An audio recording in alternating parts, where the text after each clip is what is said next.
शाबाश हिंदू शेरों, ऐसी ही बहादुरी की ज़रूरत सभी जगह पर है। हम ये बात इसलिए कह रहे हैं कि बर्दाश्त की भी एक सीमा होती है और जब ये सीमा पार कर जाती है तो फिर अंजाम बुरा होता है। नमस्कार, चैनल को सब्सक्राइब कर बेल आइकन प्रेस करें ताकि हमारे नए वीडियो आपको मिल सकें। वीडियो को लाइक एवं शेयर कर कमेंट्स बॉक्स में अपनी राय जरूर दें। क्या किसी धर्म के समुदाय को या धार्मिक क्रियाकलापों को गाली देना कहाँ तक सही है? जम्मू कश्मीर विधानसभा में पिछले 3 दिनों से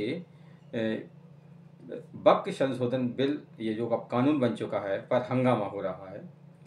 ये वैसे तो ये कानून केंद्र का है, इसमें विधानसभा में चर्चा नहीं हो सकती है, लेकिन फिर भी जो नेशनल कॉन्फ्रेंस और पीडीपी के विधायक हैं वो सदन में हंगामा कर रहे हैं और उनकी मांग है कि इस पर चर्चा की जाए। जबकि जो विधानसभा अध्यक्ष हैं, जम्मू कश्मीर विधानसभा के अध्यक्ष हैं, उनका कहना है कि ये मामला अब कोर्ट में चला गया है, इसलिए इस पर बहस नहीं हो सकती है। लेकिन नेशनल कॉन्फ्रेंस के विधायक और पीडीपी के विधायक और साथ में आप पार्टी का इकलौता विधायक भी मिलकर पिछले 3 दिनों से विधानसभा में जमकर हंगामा कर रहे हैं। इसी हंगामे के बीच में विधायकों के बीच में मारपीट का वीडियो भी सामने आया है। मामला कुछ इस तरह है कि आप पार्टी का इकलौता विधायक है महराज मलिक, जो कि डोंडा से विधायक चुने गए हैं। ये अपने आप को बहुत ही बड़ा हमदर्द मानता है मुस्लिम समुदाय का, और इसने जो पूर्व मुख्यमंत्री थे महबूबा मुफ्ती के पिताश्री मुफ्ती मोहम्मद सईद, उस पर इन्होंने आरोप लगाया कि उन्होंने कौम से गद्दारी की है। इसका कहना मतलब ये था कि इन्होंने कौम से गद्दारी की क्योंकि भाजपा के साथ में जो गठबंधन कर ले उसको कौम से गद्दारी ये बता रहा था। इसी बात को लेकर पीडीपी के विधायक वहीद पारा के साथ में इसकी बहस चल रही थी और इस बहस का वीडियो भी सोशल मीडिया पर सामने आया है। बहस में ये मुफ्ती मोहम्मद सईद और उनके महबूब मुफ्ती सईद उनके परिवार के लिए आप शब्द कह रहा था। इसी बात को लेकर पीडीपी के विधायक वहीद पारा के बीच में बहस चल रही थी और इसी बहस के बीच में महराज मलिक है, इसको थोड़ी सा ही कहा जाए कि ये इसका दिमागी से संतुलन थोड़ा हिला हुआ है तो गलत नहीं होगा। इसके बीच में इसने हिंदुओं को गाली देना शुरू कर दी। हिंदुओं को गाली देते हुए ये कह रहा था कि तिलक लगाकर हिंदू पाप करते हैं। ये मतलब कुछ इसी तरह से था जैसे कि कांग्रेस के जो पूर्व अध्यक्ष राहुल गांधी हैं वो कहते हैं कि हिंदू मंदिर में लड़कियों छेड़ने जाता है। तो मतलब इसी तर्ज पर ये हिंदुओं को लिए भी अपशब्द कहे, गाली गलौज कर रहा था।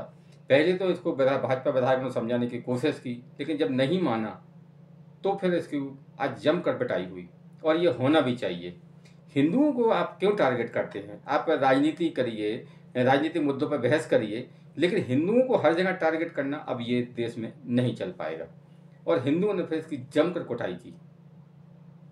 ये कहाँ का है? आपको सेकुलर बनना है, किसी दल को सेकुलर बनना है, किसी नेता को सेकुलर बनना है तो हिंदुओं को गाली देना शुरू कर दीजिए।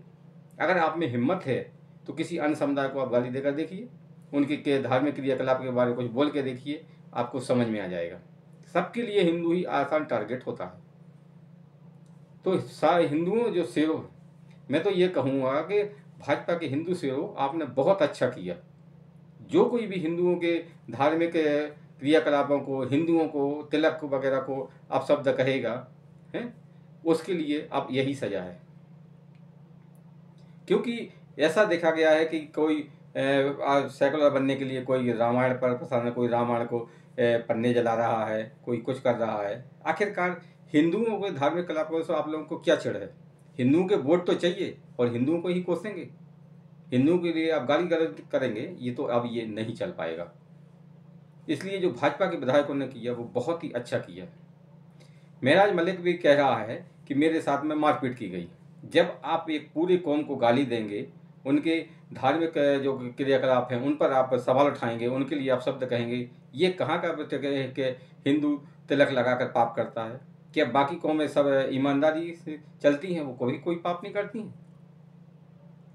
लेकिन सबके लिए आसान टारगेट तो हिंदू ही होता है ना। तो ऐसे लोगों के लिए अब ऐसा ही सबक चलेगा।